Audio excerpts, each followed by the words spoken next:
how comfortable are you really with saying, I don't know?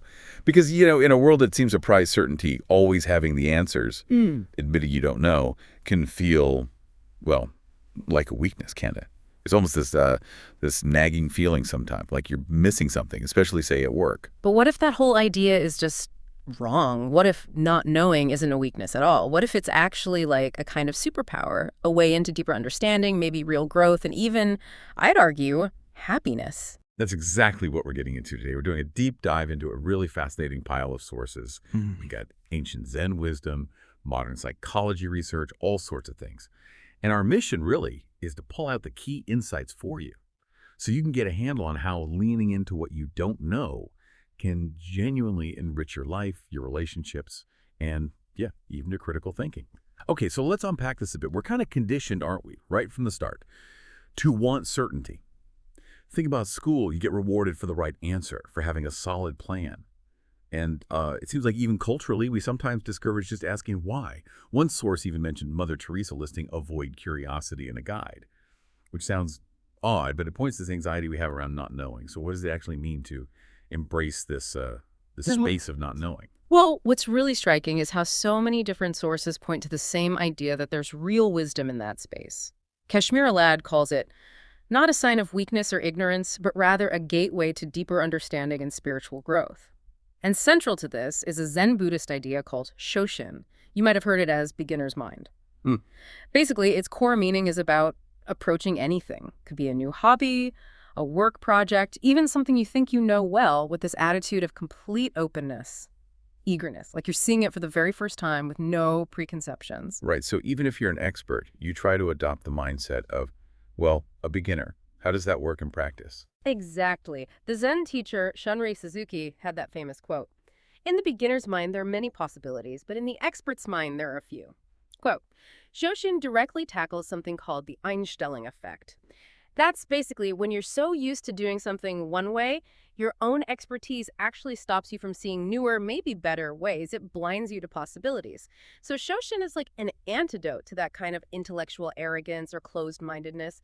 And it's not just philosophy or martial arts. You see top execs, people like Steve Jobs, Mark Benioff, talking about its value in business, especially in fast-changing fields. Okay, so Shoshin is about openness, which sounds like it connects straight to another big idea, intellectual humility. This is where it gets really interesting, I think. Intellectual humility, as the sources define it, is like having an appropriate awareness of your own intellectual limits, recognizing that, hey, maybe some of the things you strongly believe might be inaccurate or incomplete. It's not about never trusting your own judgment, right? It's more about calibrating your confidence level based on the actual evidence you have and knowing where your knowledge gaps are. And that's a key difference, isn't it, between, say, informed thinking and just having strong opinions without backing. Totally. Being able to genuinely say, I don't know, isn't admitting failure. The sources frame it as a hallmark of good thinking. It shows integrity, that intellectual humility. It kind of reminds me of Socrates, the whole Socratic paradox. He was considered the wisest because he was the only one who knew he didn't know everything. And on the flip side, it helps us avoid that Dunning-Kruger trap, where people with low skill tend to overestimate their ability. And the real experts are often more aware of how much they don't know. It seems the truly wise are just more comfortable saying, I'm not sure. And if you look at the bigger picture, this idea of intellectual humility completely changes how we learn, how we process information. It's what actually pushes us to ask questions, to explore further. Yeah. People who score high on intellectual humility, they're generally more interested in tackling challenging topics. They're the ones looking up tutorials. And importantly, when they fail at something, their reaction is more about mastery, like, okay, what went wrong? How can I understand this better? Not just getting defensive. Teachers see this all the time. Yeah, that makes total sense. If you're genuinely curious about the gaps in your knowledge, you're basically primed to fill them. Absolutely. And it goes beyond just learning for yourself. Intellectually humble people are way more likely to actually look into opposing viewpoints, to fact-check things even if the facts contradict what they already believe. There was this one study where people high in intellectual humility specifically chose to read arguments against their own political stance. That willingness to engage with challenging ideas is so crucial today. And think about this Liz Wiseman, who researches leadership. She dropped this bombshell figure Maybe only 15% of what we know right now will still be relevant in 5 years. Wow, only 15%. Yeah, so if that's even close to true, relying only on past knowledge makes our curiosity kind of lethargic, as one source put it. We have to base decisions more on active curiosity, on being willing to experiment, not just on what we think we already know. So this isn't just theory then. Embracing not knowing actually gives you tangible benefits right now. What does it mean for, our everyday lives? Well, on a personal level, curiosity is huge. It's not just nice to have. It's linked to our survival, our happiness, even our physical health. Our brains actually give us a little dopamine hit when we encounter something new. It reinforces that drive to explore. And the research is pretty clear. Curious people consistently report being happier, higher positive emotions, less anxiety, more life satisfaction, better psychological well-being overall. It kind of pulls you out of just dwelling on problems and into engaging with possibilities. So it feels good, and it actually drives achievement, too. Definitely. Curiosity fuels achievement. It leads to more enjoyment in what you're doing, whether it's school or work, better participation, better performance. And it's absolutely key for creativity and innovation. Why? Because it helps you make those new, sometimes unexpected connections between different ideas. This fits perfectly with the whole growth mindset idea, doesn't it? Believing your abilities aren't fixed, that you can develop them through effort. People with that mindset actively seek challenges, they adapt, they integrate new information, and that's strongly tied to academic success, resilience, sticking with things when they get tough. That's a really strong case for how it helps us individually. But what about outwards? How does this not knowing mindset affect our relationships, maybe even society? Oh, the social benefits are really compelling. First off, curiosity builds empathy.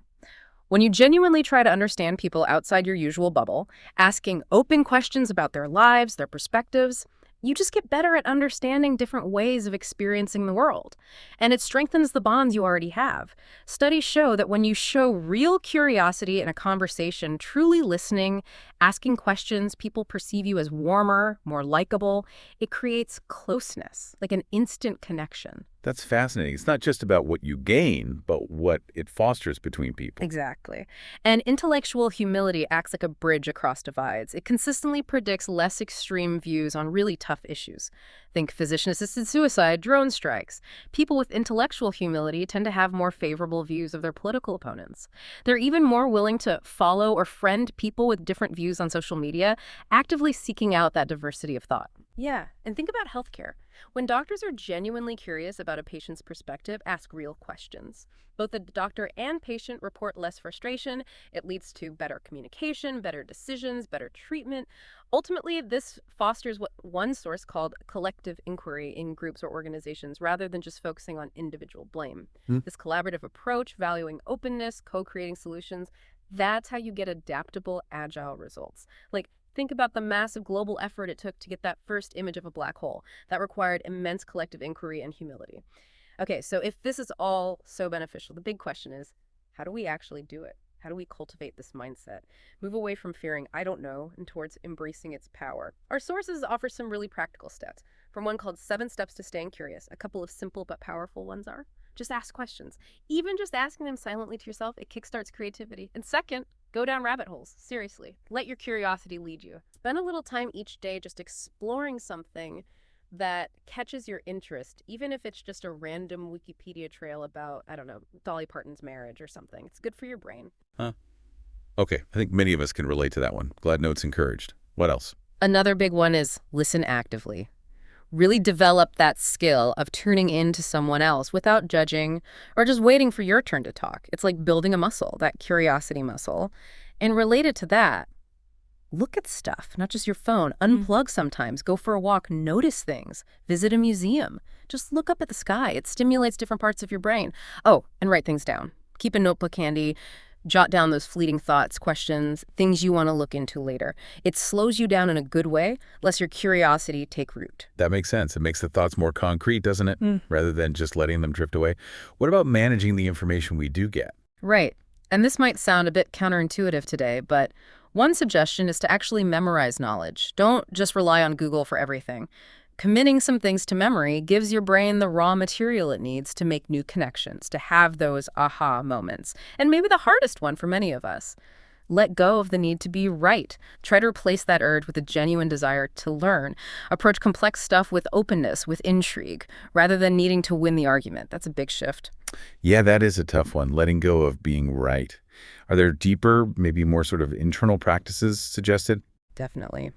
From the source, Embracing the Sacred Art of Not Knowing, there are a few key ideas.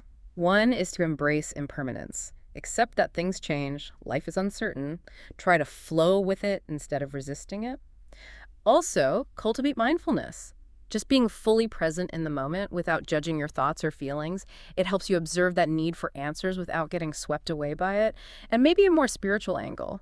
Surrender to the mystery.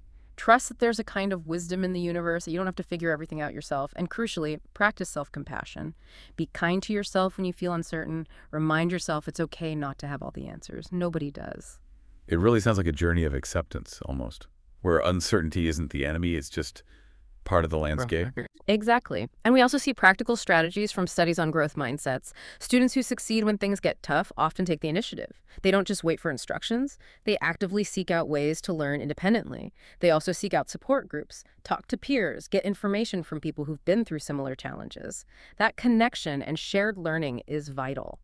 And finally, one source highlights that working with a coach can be incredibly helpful here, providing guidance, support as you navigate this process of embracing the unknown and discovering more about yourself. So we've really covered a lot today, diving deep into this surprisingly powerful idea of not knowing.